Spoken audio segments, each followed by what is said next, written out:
Modella. Well, that remains to be seen. All right, we are live.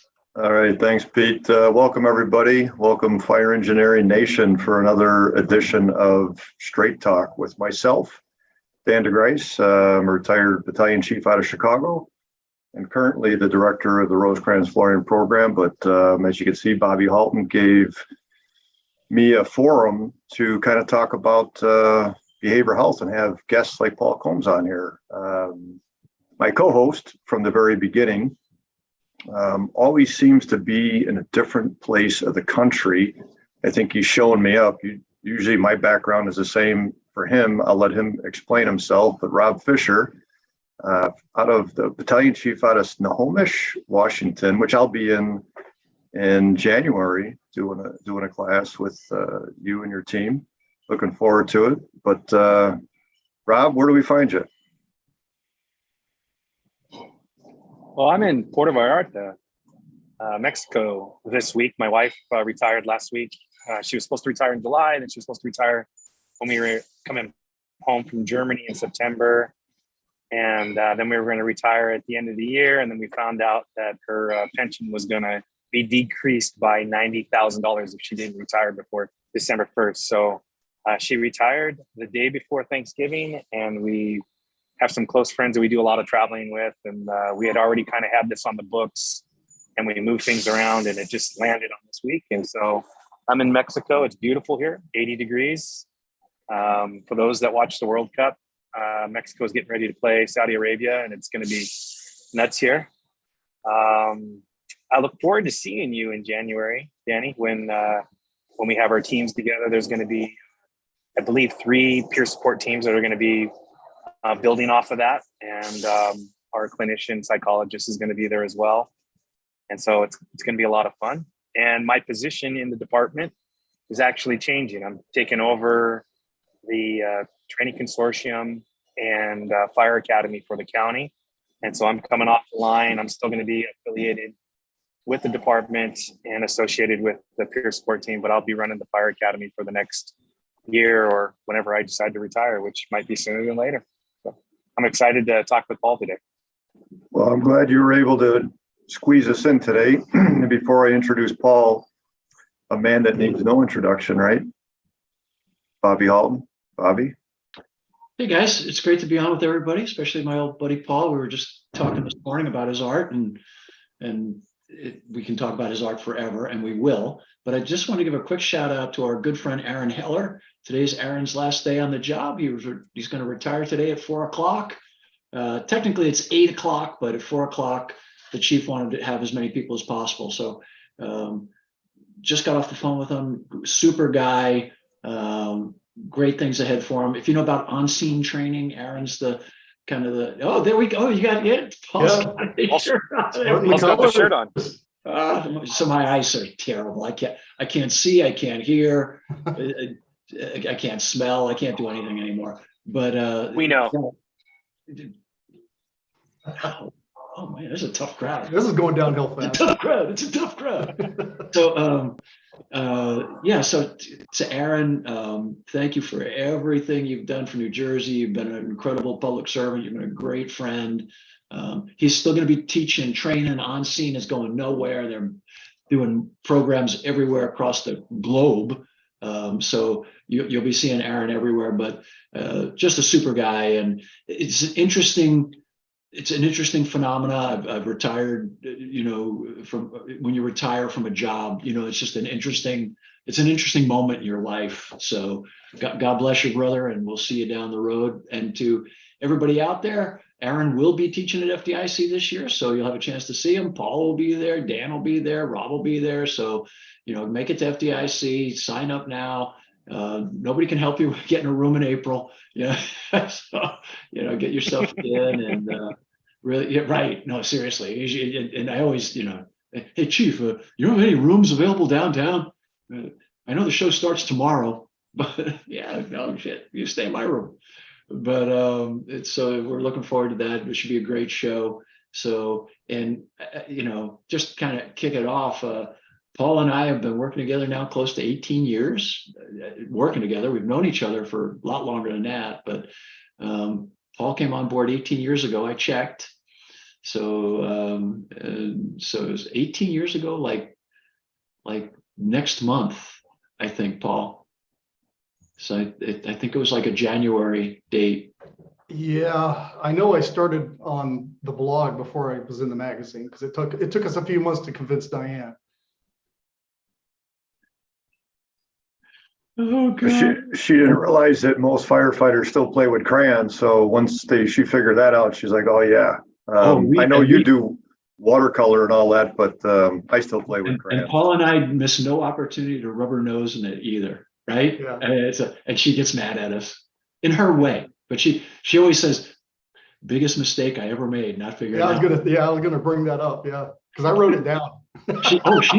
She admits to it flat out. Yeah, she's like, "Yeah, stupidest thing I ever." I was like, All right. Well, let's get to Paul, right? Paul, I reached out to you about a month ago asking if you could jump on, and I know that you now are semi-retired like myself, and you spent a career ending in as a lieutenant. Why don't you share a little bit about that? I think everybody kind of knows you from the cartoons, but I don't think the average person gets to know who Paul Combs is. And so we got a number of questions, obviously, but first off, career and where do we find you? All right, yeah, so I retired in 2020 as a lieutenant for the City of Bryan Fire Department after 25 years here in Ohio. One of those things where you wish you'd have started 10 years earlier, but I got a late start at it. I didn't even get into the fire service until I was 28. So kind of, if I have a regret, it's that I didn't join the fire service earlier than I did. But it was a great 25 years. I'm still active with our regional academy. And again, I'm an instructor with on-scene training. So Aaron keeps me busy. And, kind of semi on the lecture circuit as much as this introvert likes to be out among people. So yeah, that's kind of it. I don't talk much about my life because it's so damn boring. So my work is far more interesting than I am, trust me. Paul, what were you doing in the space between you getting into the fire service, those early years? Was it just mostly drawing, or were you doing something else? Yeah, I was freelance illustrating, but I was working for the Postal Service. Yeah, I was a mail carrier. Yeah, so again, exciting. So Well, you mentioned introvert. That's interesting because your drawings have created a buzz of conversation, not only from your firefighting drawings, but the behavioral health. And that's really the main reason that I wanted you on here. And we talked a little bit and kind of want to offer to the listeners and the viewers a little bit more behind the scenes. But before we get there, so when the drawings start, we kind of talked about before we got on the show, started in school where you got kind of in trouble for it. So why don't you share a little bit about that? Oh my, I've been an artist since I could hold a crayon. I mean, it really is the only thing I've ever truly known that I was going to be in life. I drew my first complete comic book at the age of 7. So I mean, that's it. Any time that I had a chance to have a pencil in my hand or crayons or paints or whatever it may be, that's all I did. Is I would just dive into that world. And again, being an only child at that point, growing up, I created my own worlds, and I didn't make friends easily, so I could dive into some kind of fantasy world that I was actually creating, and I wouldn't let anything stop me. I mean, I grew up really poor. We struggled a lot, and it was to a point to where my parents really couldn't afford drawing supplies. So if I could find an ink pen or a pencil around, I would take cereal boxes, take the bag out, open up the box, and I would be drawing on the inside of cereal boxes. I mean, I always had to have that in my life. Every day I had to be doing it. It's as natural as breathing to me. It's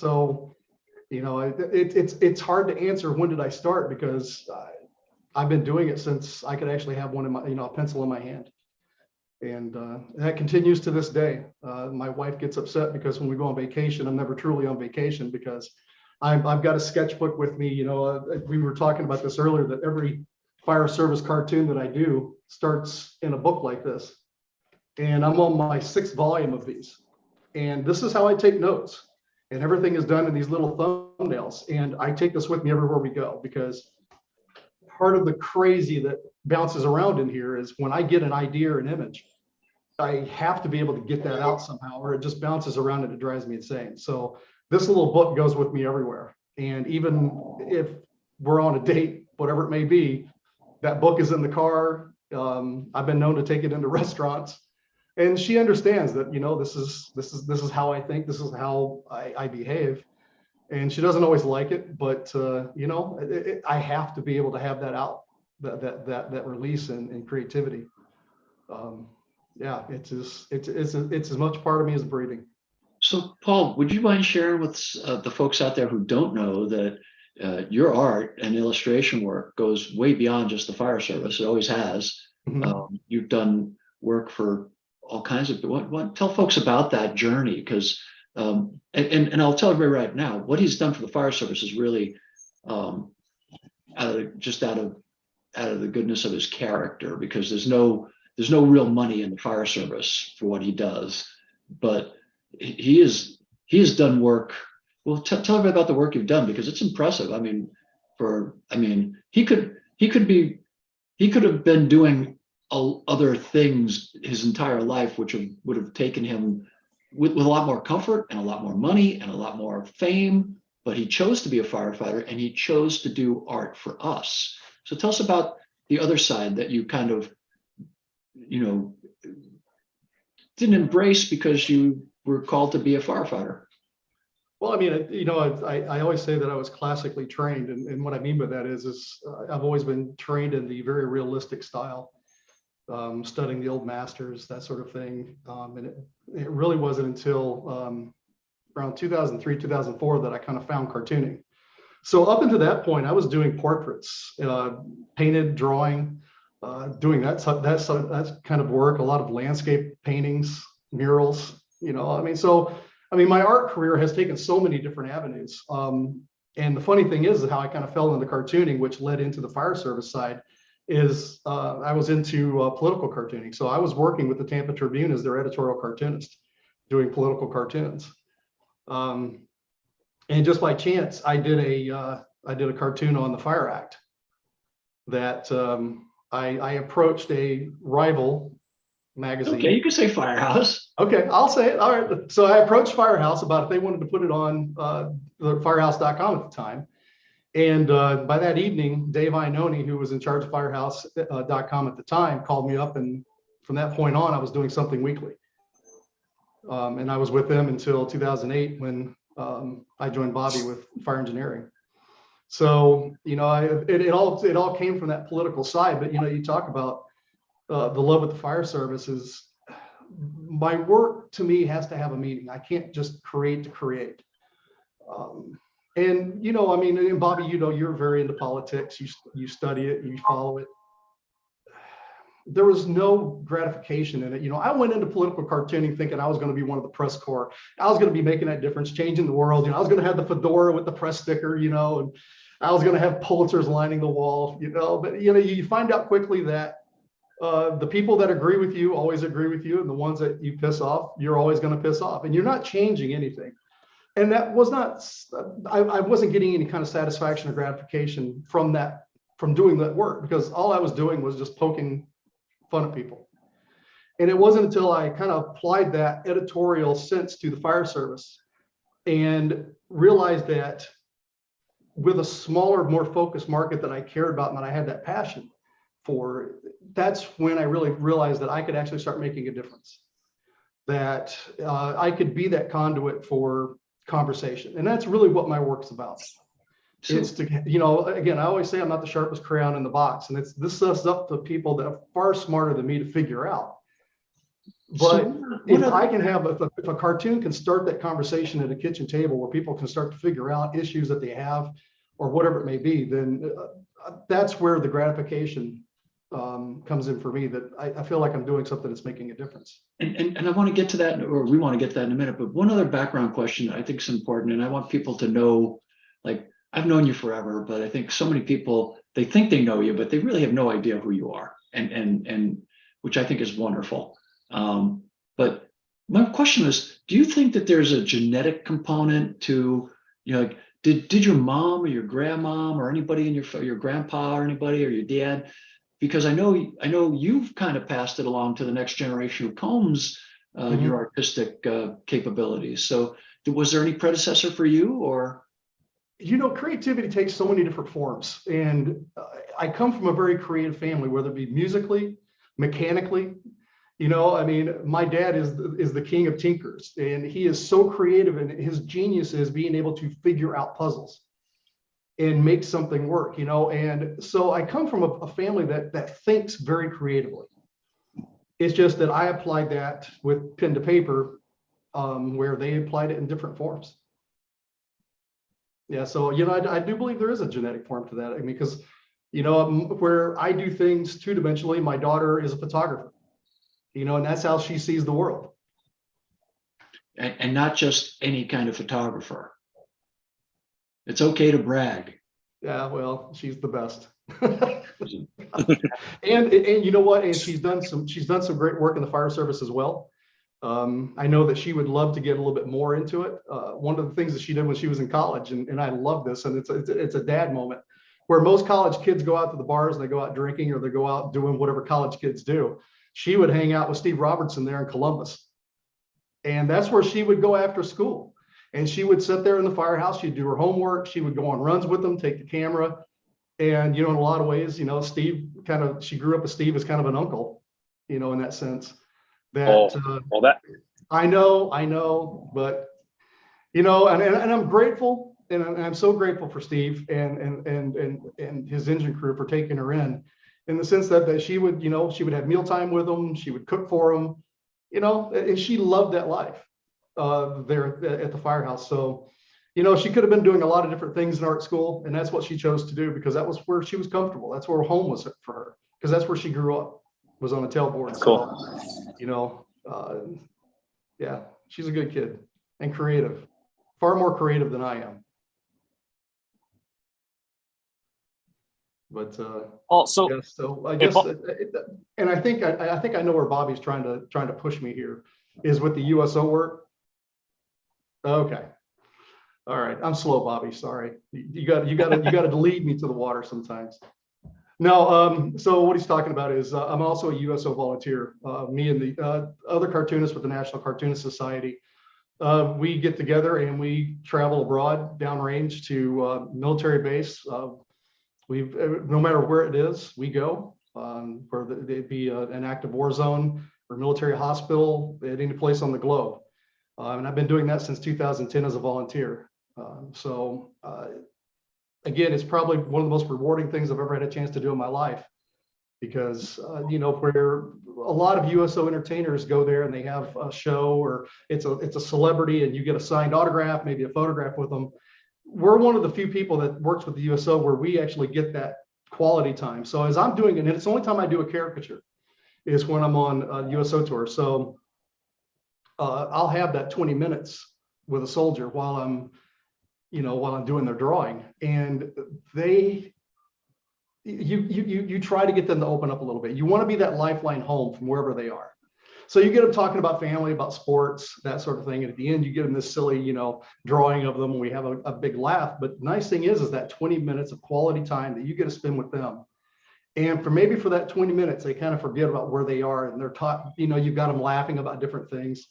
And for a short time, they're home, and we could probably fill 3 hours of stories that we have from these trips and these tours. But as an artist, I know one of the questions was, where is art taking me, or, what I get from artwork. And it's moments like that, without this God-given talent that I have, that, whatever happened as a child, that a thunderbolt hit this right arm and I was able to do what I do. It's taken me some amazing places in the world and allowed me to do some things that, mean something to people. And and I had the incredible pleasure of being with Paul with the Wyakin Warriors, Yes. and watching Paul and his friends from the art community interacting with these soldiers, and it was priceless. It was unbelievable, and what a night we just had.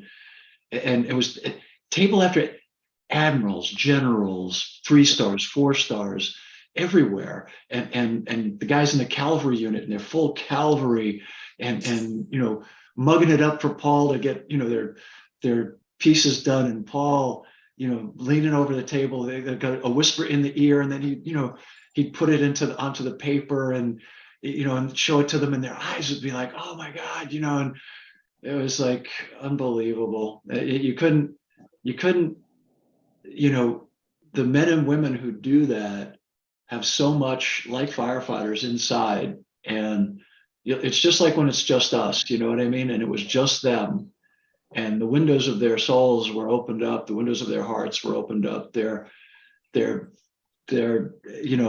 here were guys with more ribbons and medals than you could shake a stick at, who had tears in the corner of their eyes, because of this photo or drawing rather, that Paul and his friends were producing, that captured something that they couldn't say out loud, but they could whisper in Paul's ear or tell him something, and he'd and they're like, yeah, that's it, and then it was like, it was awesome. And I got to say, I'm going to brag on you a little bit here, is that Bobby gave the keynote that night. And it is one of the most powerful keynotes I've ever heard him give. It was from the heart, and it was powerful, and he brought the house down. He really did. It was a phenomenal keynote. There are folks in that realm that are still talking about that keynote, Bobby.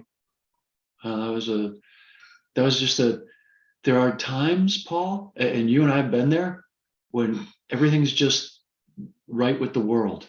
You know what I mean? It's the right people at the right time, and it's a lot of it's serendipity, but I think a lot of it is, the invisible hand, the hand of God. And that was one of those nights, it was just one of those nights. I'm not, as Dan knows, I'm not a big crier, but there wasn't a dry eye in the house that night, anywhere. Not me and you, not at the tables. It was crazy. And the doors were locked. I remember, that was it. It was like, you know what I mean? It was like one of those places where what we're going to say and do here stays here. Well, I don't think anybody was going to bust in there with the type of people you were talking about. I don't think they're afraid either. So they could have left those doors wide open.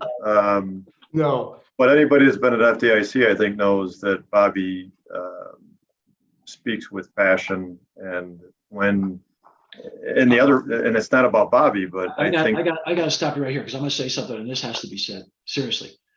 I've written editorials now for 18 plus years, every month. And that character up there in the other corner, the other Brady Bunch character, I hope I'm pointing the right way. If I'm not, one of those should be pointing at Paul on your screen. He pisses me off, because in one drawing, he says more than I could have said in an entire magazine of words. And I'm like, I'll show him a note right now. I hate you. It's like, okay, you did it again, Combs. You managed to destroy, but really, the work that you've done, I think that, kind of segue into the work. Today we talked about it. Paul put up a new illustration this morning, and what's so cool about it, and I wrote Paul a note. I said, it just makes you smile. It did nothing else. It's got a guy with a sawzall, a rotary saw, cutting a brisket, and the brisket's a little tough. And it's like, okay, that's freaking hysterical. You know what I mean? Because you could almost see it, in the firehouse, because sometimes and all the stuff that goes along with it, right? Like, only the cook can say that, because you would never tell the cook it was too tough, you know what I mean, or overcooked, you know what I mean, because you're just grateful that they cooked.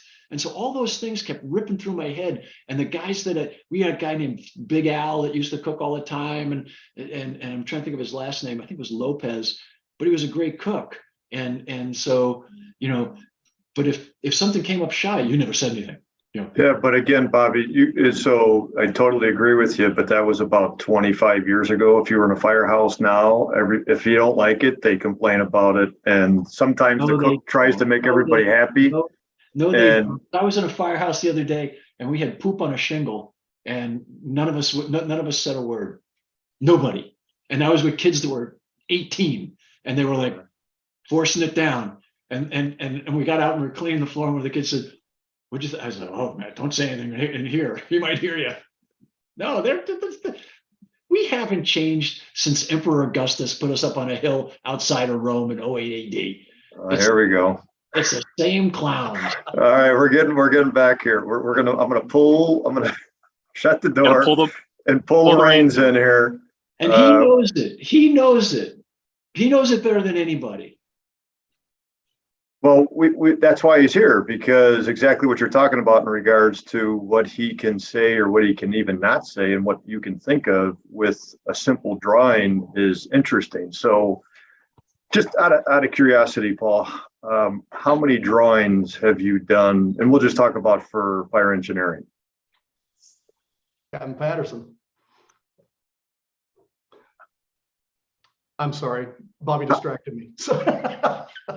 I think he distracted all of us. Yeah, to date, it's, you know what, I just saw in my file folder, I just hit 675 fire service cartoons. For fire engineering. That and firehouse, yeah. Combined. Okay. I like when you say firehouse, I like to see the reaction by the other guy. It's good to know that he had this. I'd like to know next time exactly what he offered you to come over there. Anyhow, we'll get there another time. Paul used to have a horse. You share your picture, your passion in a picture, right? Yes. And we've talked about the fact that there might be an intent. Do you know how the picture is going to end when you start it? Yes. Okay. I asked that because when people ask me to picture stuff, I cannot picture stuff in my head. Like if I had to picture a sunny day and so forth, my brain honestly doesn't go there. And I can't draw worth a crap. So I'm very intrigued that my one daughter can. But from a behavioral health standpoint, you've put a lot of time and effort into drawing a variety of different things. And I don't have examples of it, but we know, from the guy with the weight in the water with the shark swimming around him and all that, and everybody then uses it in their presentation or makes reference to it or their interpretation. Tell us about that experience for you, because you drew it. Are people using it as you drew it, or are they taking it somewhere else? And how do you feel about that? Yeah. Okay, let me back up a little bit there. So out of those 675 cartoons, probably 40 to 50 of those are about or directly focus mental health. So in the grand scheme of things, that is actually, quite a bit. And I try to touch on different aspects of that with each one. Some of them kind of circle back a little. But this all started for me, and I had to be honest, I started this in 2005.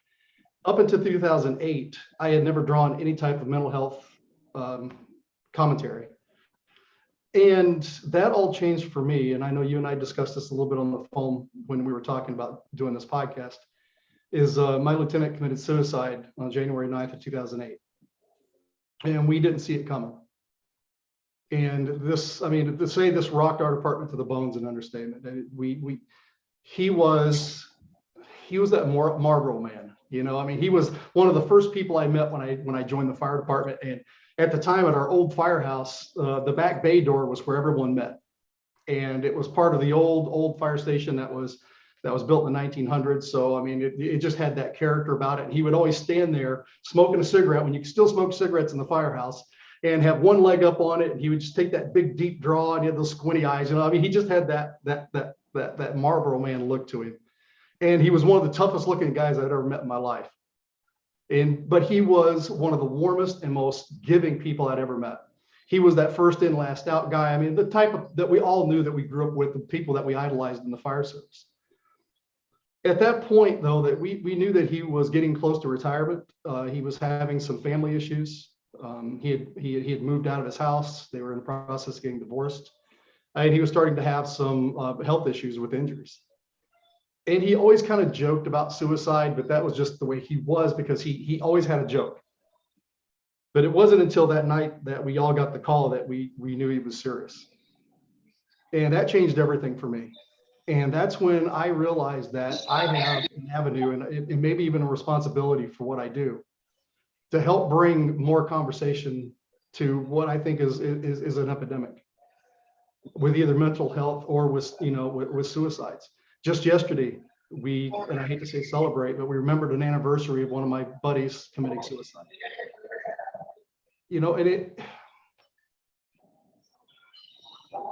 Sorry, I always say I'm not going to get emotional with this. There are times that I know that there are people like my lieutenant who will walk to that edge. They're not going to turn around and put a hand out for one last time looking to be saved. I know we can't save those folks, not when it gets to that point. But there are times where someone gets to that edge, they get to that cliff, they look around one more time, they hold out that hand, and there's our opportunity to make a save. And a lot of my work actually, and that's why, we talked about what, when Bobby was saying about the cartoon that I put out there today. It's a silly cartoon.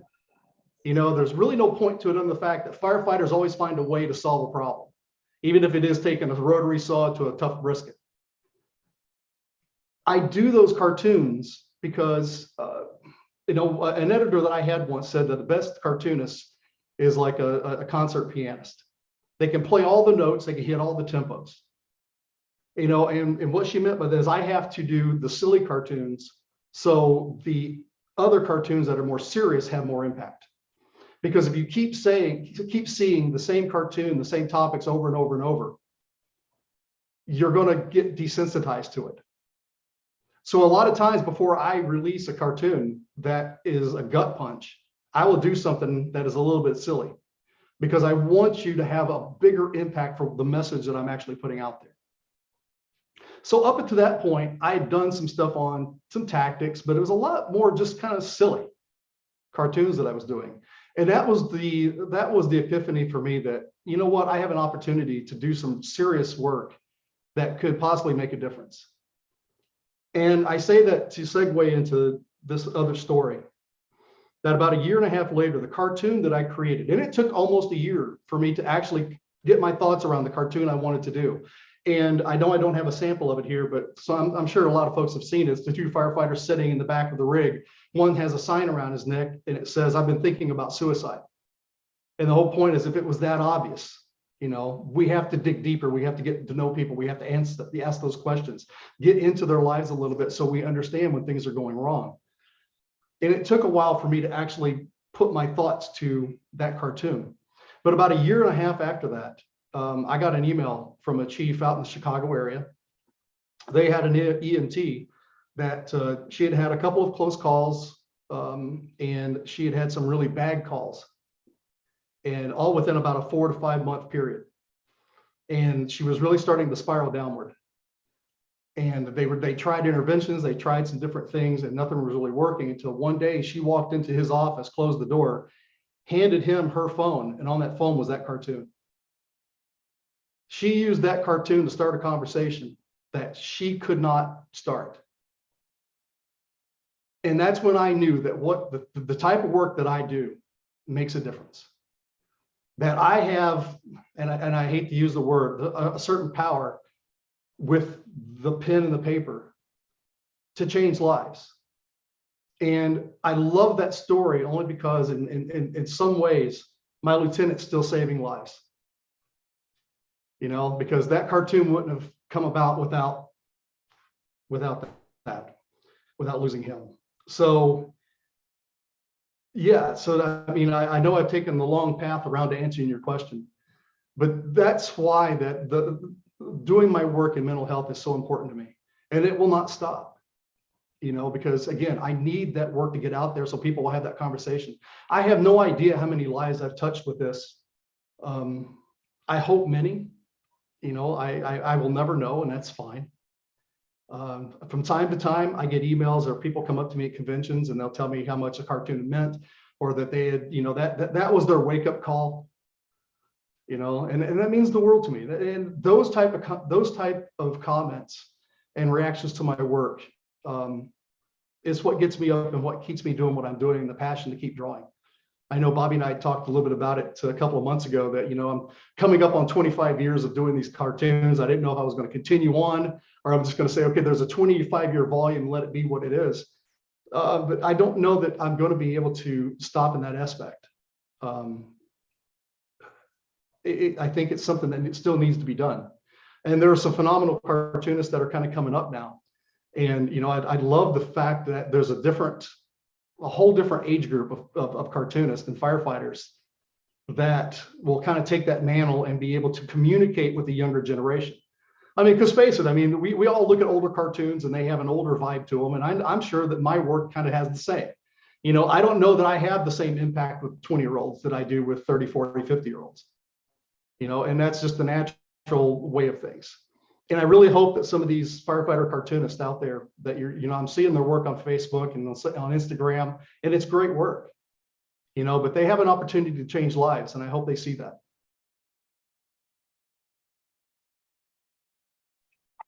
Well, I appreciate the answer. I know Rob's got a question for you, but I could share with you that, you know, I've been in this field of behavioral health for 36 years. And if you consider, and as I've shared, I grew up in an alcoholic family. So really my entire life, almost 60 years. So the one skill I don't have is drawing. And I know that a lot of people use those drawings to start a conversation. So that's a great example. When I talk to other people that present, they use that. To this date, and hopefully you don't take offense to it, I have not used yours, because when I thought about using it, I didn't know what the intent was. And that's really what drove me to ask you to be a part of the show, is to, if I was going to do that, I would want to have a conversation with you about that particular drawing before I actually said anything about it. I've been in presentations where people have utilized that, but I'm like, was that the real intent? So, but the point is, it creates dialogue. Yes. So thanks, Rob. Yeah, Paul, I too use your photos, especially the leadership ones, and I've used the mental health ones. My favorite one is the one with the firefighters sitting in the back of the truck.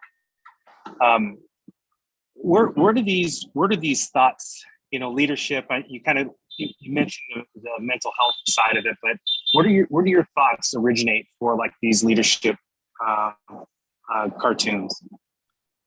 Well, I mean, like everyone else, I mean, we've all had good bosses, bad bosses. You know, and to me, one word, and sometimes it's just one word that explodes into an image.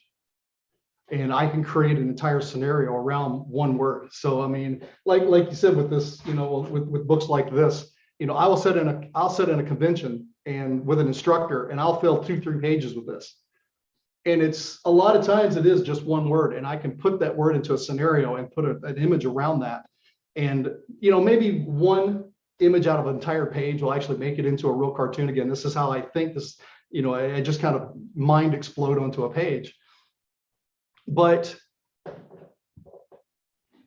I think a lot of it, as an artist, and I think most artists are this way, we are sponges.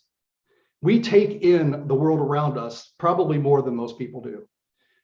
So when I'm in a convention or I'm in a group of people, I'm actually in tune to a lot of things other than just the conversation. I'm watching body language. I'm watching how they interact with each other. I'm listening to the conversation.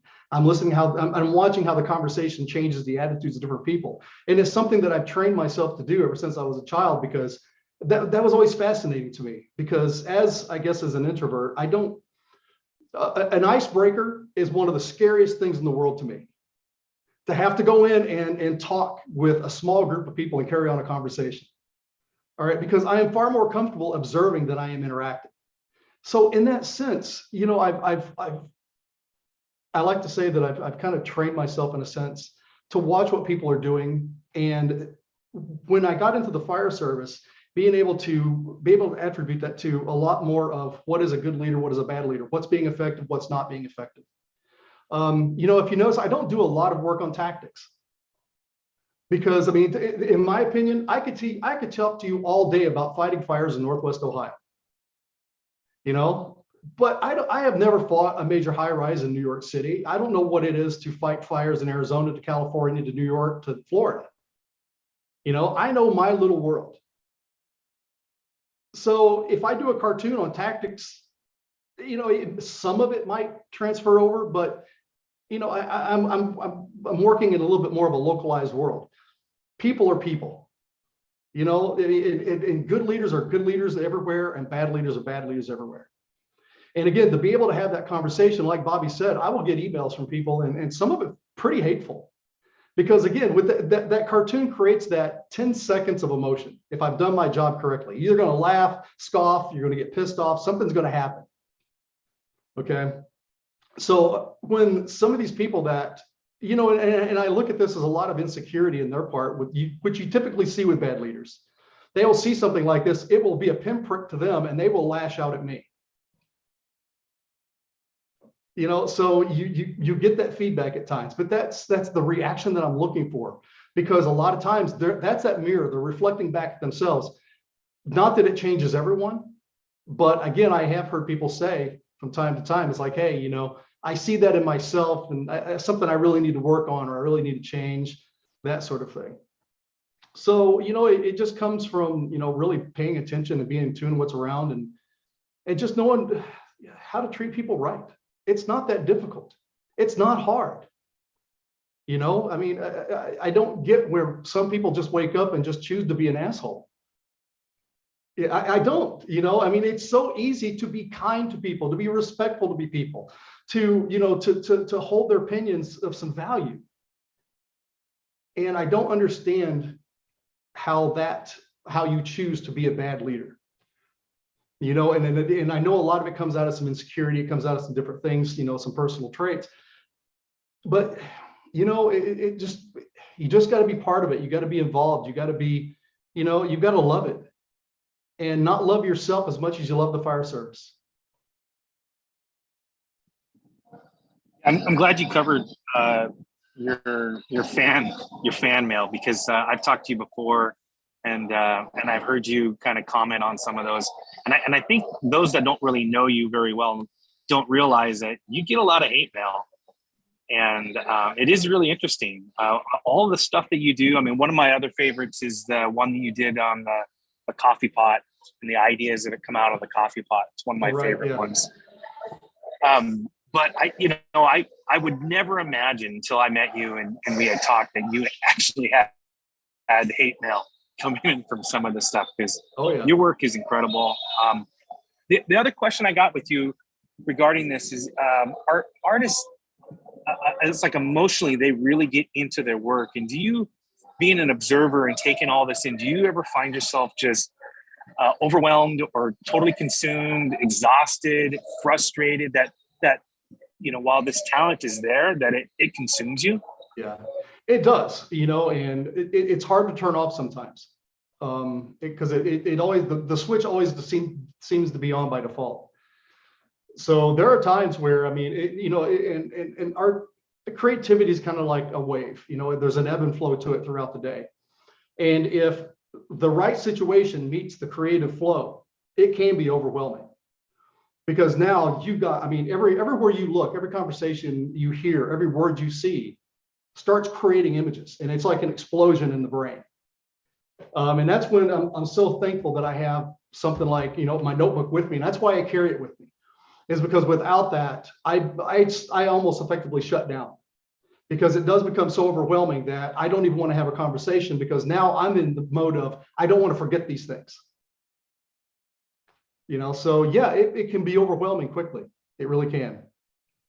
Yeah, it's interesting. I was going to ask you what people don't know about you. And yes, I not being able to have that, but working with clinically with people have that, that hamster wheel, and they can't shut it down. And a lot of times, unfortunately, what happens with whether it be trauma, loss, life in general, stimulation, people use alcohol and substances to slow the system down. Yeah. It's cool because one of the things that we offer as a coping skill is a journal. Usually it's writing, but I do see a number of individuals when we're in group and in sessions or individual, they'll draw. And in the past, I might have said, hey, pay attention. And even with my own son who has ADHD, he could do 2 and 3 things. And I'm like, dude, what are you doing? And he's like, what are you talking about? I go, what did I just say? And we'll recite every word that I said. Yeah. He goes, you just don't understand my brain. Yeah. And Artists so are great at multitasking. Yeah. So They really are. So that's what I'm learning about you, in the sense that I'm wondering where that initiation comes from. Is it an incident or whatever? But you're taking in information, as we all do, right? Sight, sound, smell, touch, taste. Yep. And you got to put it down, and it may morph, it may not, right? Correct. Yeah. So with that, when people don't have their original ideas, and this is what I've learned from you as well, Bobby knows this from probably writing and speaking. We all know this from school, whether or not we did it or somebody else did, but plagiarism. Mm-hmm. Does that play a part in your life? Not you, obviously, but do you see that? Yeah. No, I don't see that as much. I mean, again, there are certain elements out there where I'll see something that looks familiar to my work in a decal or shirt, design or something like that, where they've taken elements from it. That's inevitable. It's going to happen in this day and age with social media and the internet and having your stuff online so much that it's going to happen. And typically, if you reach out to these folks, it is somebody sent it to me. You get a lot of different excuses, but but I always say, well, that work came from someone, and you're still using it, and you're still plagiarizing. So it's going to happen. It's as old as art itself. I'm sure somewhere there's a cave painting that looks exactly like another cave painting. I mean, it's as old as art itself. But and I think you asked the question, I don't believe I answered it, about people using my work. I have no problem with that. As long as you don't alter the work, I have no problem with people using it. That's what it's for. It's there to be that catalyst for conversation. So when people use it in a presentation or for training at the fire department or something like that, I mean, that's the whole point. That's the whole point. And I don't mind at all. I appreciate it when you ask. I always give permission, but I always, the little caveat is in there, just don't change it.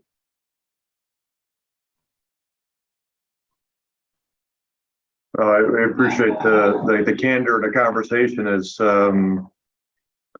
So you've talked about a variety of different things. I don't want to get into, unfortunately, thank you for offering the story behind your officer. That's certainly got to be tough. And people know that when we start talking about that type of stuff, it brings back that memory, the emotion. I know at one point you said you weren't going to, you say you promise yourself you're not going to get emotional, but you're a human being, right? We all do that. That's what makes you human, and also a mentor, because anybody could be up here and be like, okay, nothing affects me, but that's a falsity. Right. Obviously, from not knowing your officer, but dealing with people for many years from a clinical standpoint. I had a group today where it started off as just a conversation about accountability. And, I'm not breaking any confidentiality, but oftentimes it starts off as just a superficial conversation until there's a level of trust, togetherness and bonding. And then it gets deeper into, hey, what's really going on? Right. Kind of the question of, how are you doing? And do we have the time to listen and be there for somebody? we have you on this right here, not just, we talked a month ago, we talked before this show, and now you're kind of bearing some personal stuff to all the listeners, Right. which takes a lot of courage. And so thanks for offering that. What don't we know about Paul Combs from how Paul Combs presents himself? Oh my gosh. Yeah, I just went there, huh? Yeah. You know, yeah, I don't know that there's really anything all that interesting. I mean, I've been a guitarist since I was a kid. Really, I mean, what you see is what you get with me. I'm an artist. That's what I do. Aside from the fact that I probably enjoy nature and in the presence of animals more than I do most people I know, there's probably not much, probably not much more that folks need to know. You know, you know, my wife tells me a lot that I'm a closed book, and I think I probably do that on purpose. But you know, my work is far more famous than I'll ever be, and I'm okay with that. Well, you're retired, you're semi-retired now, right? So that's been how long? Since 2020. And how is that going? It's a work in progress. It's a work in progress. You know, I don't miss the BS, but you know, like I think with most firefighters, you miss your crew. I was an officer of a great crew. You know, the guys were smart, they were funny, they were brutal. You know, and I think I miss the conversations and the banter in the truck coming back from calls more than I do anything else, more than calls themselves. You know, because you know the knuckleheads I was with, you know, they prided themselves into trying to drive me into areas where I would shake my head when I get out of the truck about was driving. And if they could have, you know, and if they could achieve that, then that was mission accomplished. But I missed that banter with those guys, you know, because that was my family away from home. And that's a hard part of your life to replace. Yeah, as I shared with you, I've been retired 3 years, and I often say when anybody asks how's retirement, I said it's great. I don't miss the circus, but I certainly do miss the clowns. Exactly. But luckily for this, right, Bob? Yeah. Yeah, it is. You know, and like I said, the fire service, I haven't retired from the fire service, just the fire department. Yeah. So what's the future for Paul Combs then? I don't know. I really don't. You know, it's just I'm loving what I'm doing. I'm doing a lot more fine artwork now outside the fire service. Kind of going full circle back to that type of work. You know, I've got a couple of galleries that are interested in the type of work that I'm doing. I've been approached by a publishing house agent who wants me to do a graphic novel. So we'll kind of see where maybe that goes. But you know, I'm just kind of enjoying the work. Currently working on Sprinkles, the second book for Sprinkles the Fire Dog, which will be coming out before FDIC. You know, so I mean, there's some exciting projects that are coming down. Still doing quite a bit of teaching, like I said, with the Regional Academy with on-scene training. So I know with Aaron running his last shift today, that retirement, I think work is probably going to start picking up a little bit more, and we're going to have a lot more training opportunities that way as well. So, you know, I just wake up each day and, man, I live the dream. You know, I'm an artist and I'm a firefighter at heart, even though I'm not on a rig anymore, and couldn't ask for a better life. Yeah, I think I mentioned that my youngest daughter draws. So what's your best, what would you say? What do you like utilizing? I think she likes, and I don't know anything about drawing, so the pencils and so forth, but is there something in particular that you like? Is it? Well, you know, I mean, and I do a lot of digital drawing now as well, but I still love that feel of that drag of pen on paper, pencil on paper. I will never get away from that old style of, you know, actually physically creating something with my hands on paper. But you know, the same thing, I give the same advice to her as I give every artist that's coming up, and whether you're a professional, amateur, or you're just starting out, is you have to draw every single day. You know, Eddie Van Halen didn't become the guitarist he was without playing every single day. You know, you have to do that. You have to keep that. You have to keep training your hand to mind to eye and to be able to get that perception of what's going on around you. And you have to work that, I mean, again, you can have the talent, but if you don't work it, that talent doesn't come to fruition. So you have to draw every single day, and it doesn't matter the medium, whether it's digital, whether it be with colored pencils, it doesn't matter. Do something with it every single day. That's how you become great at what you want to be, as with anything. So, we talked about kind of the emotional connection to the art, and like everyone who's does something, everybody has something they do, whether it's building cars or painting or art or guitar work or and we all kind of have a favorite, you know what I mean? Like one we think that, okay, that was a great capture, or that's kind of emblematic of my best work or whatever.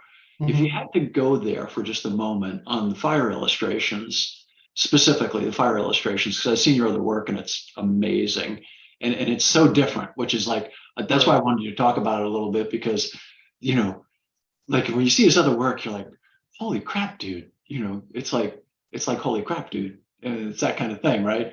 It's a whole other window into everybody's so multifaceted. But back to my point, what do you, if you had to pick one or two, or thematically, where do you think I guess really thematically, where do you think you've had the most impact? And then for you, what was the one illustration that when you were done with it, you looked back and went, oh man, yeah, this is it. This is like, I'm not going to be able to beat this one. You know what I mean?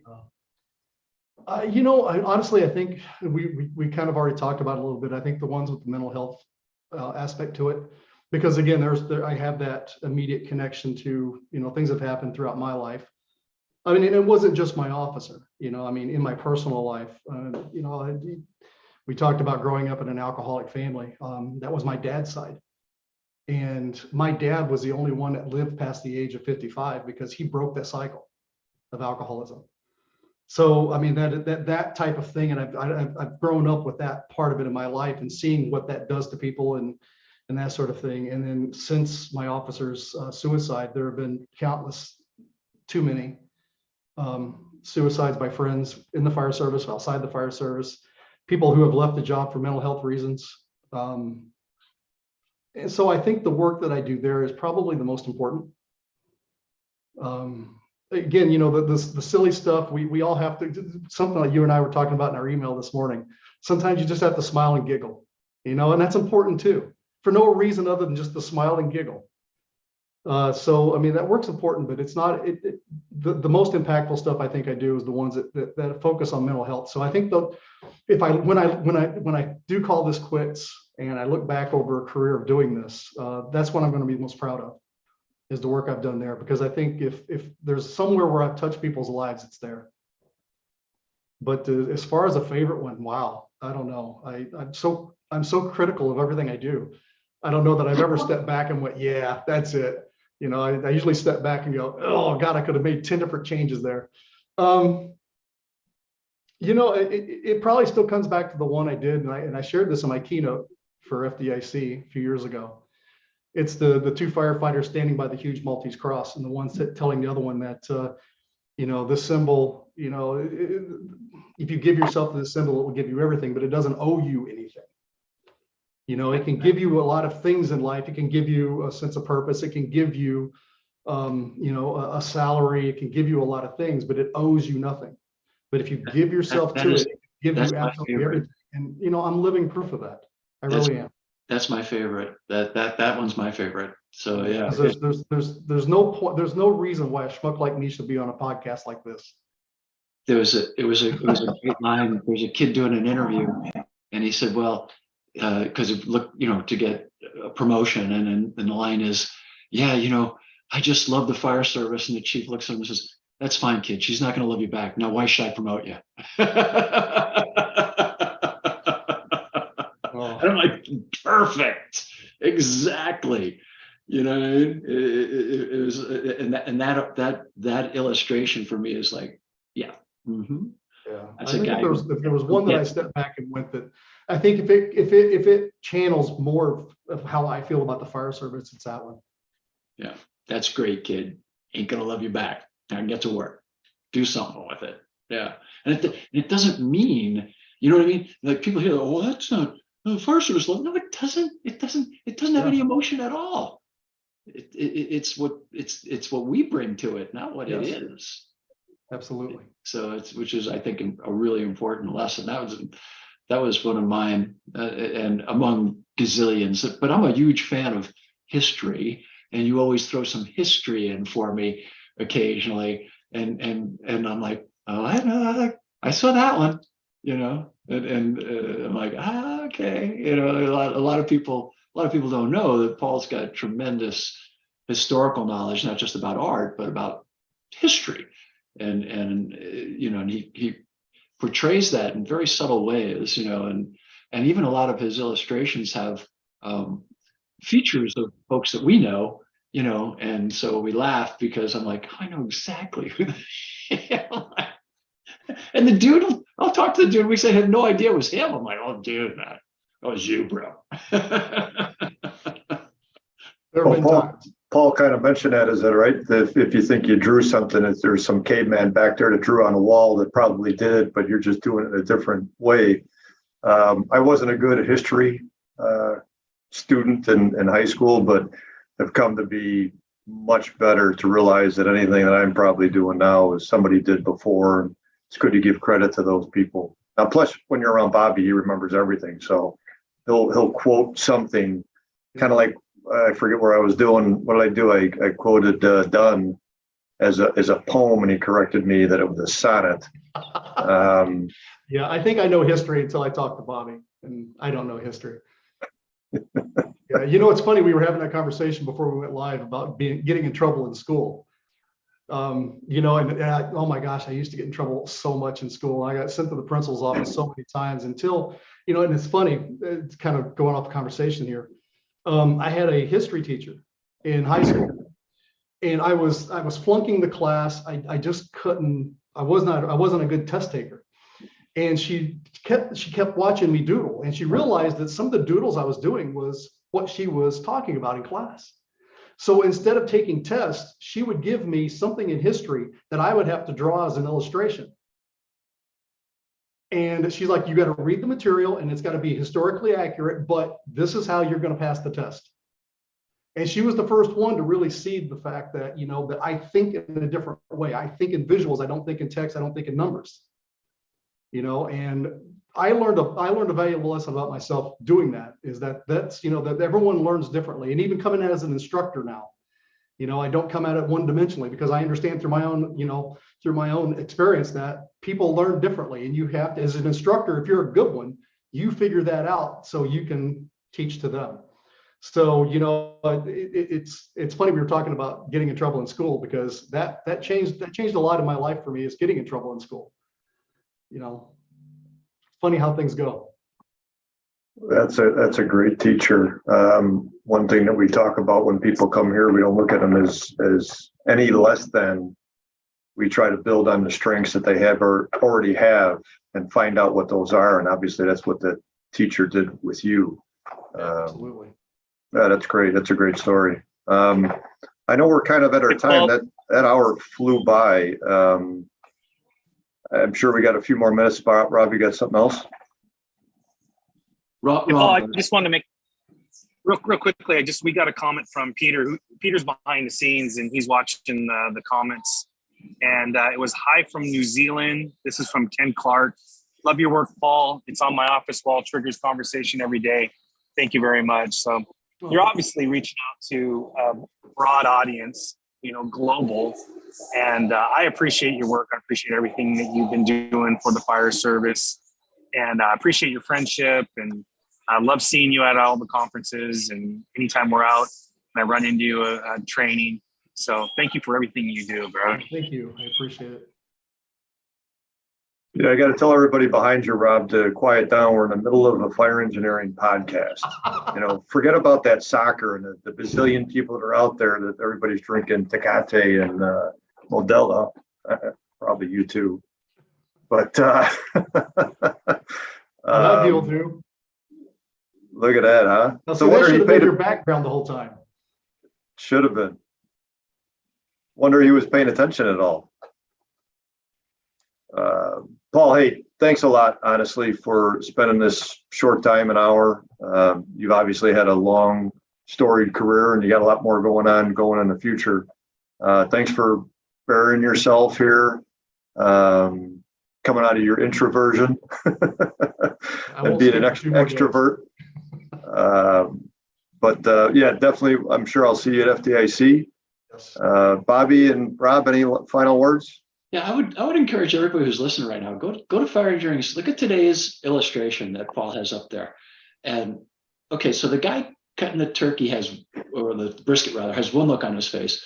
But the guy with the cup of coffee who's kind of listening to him, you look at that face and like you could write a million like little like what he's thinking kind of things, right? Like, you know what I mean? Which are funnier than crap. You know what I mean? But Paul didn't put anything in there because I think what he does is, and what he's always done is, and Dan asked it earlier, like, do people know what you meant by it?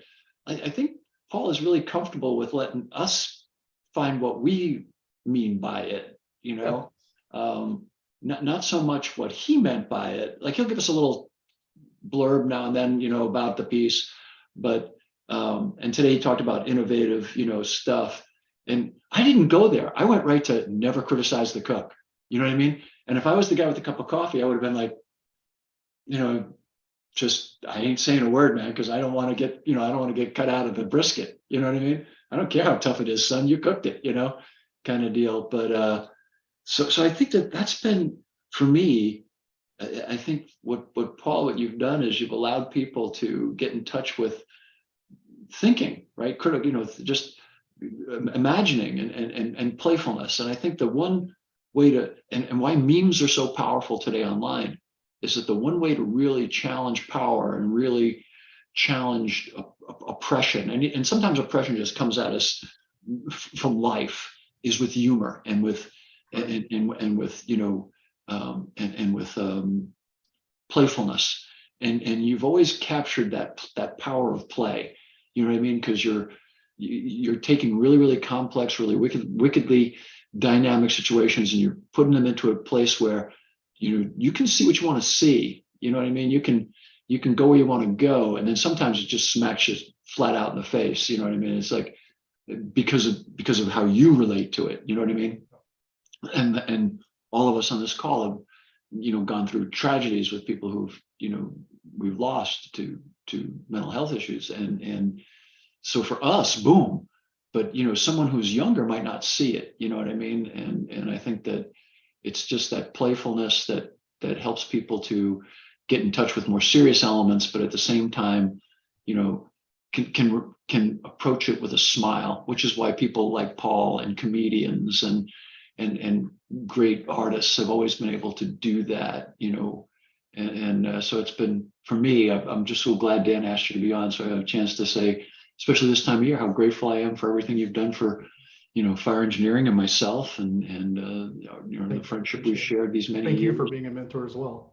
Oh no, You've done a lot to me over the last, what'd you say, 18 years, going on more, you know, but yeah, I mean, thank you. This has been an honor. I appreciate the opportunity to come on. Really tired of talking about me now. So if we want to talk about something else, I'm totally cool with that. Before we go off though, I want to give a big shout out to Aaron Heller. Boss, this has been amazing. Congrats on 32 years. That's big. Enjoy your last ride today. I hope you catch a good one. Rob, 2 hours to go. Rob, is there anything, did you already sign out? Yeah, I'll just sign out with thank you for everything, Paul. Very grateful for having a friendship with you, and it's really loud here, so I'm gonna tune out and look forward to seeing you at FDIC next year. Yep. Where Paul will be signing his books. Yeah. All right. Paul, thanks. We'll see you soon. It was an honor. Happy holidays. Happy holidays. Take care, everybody.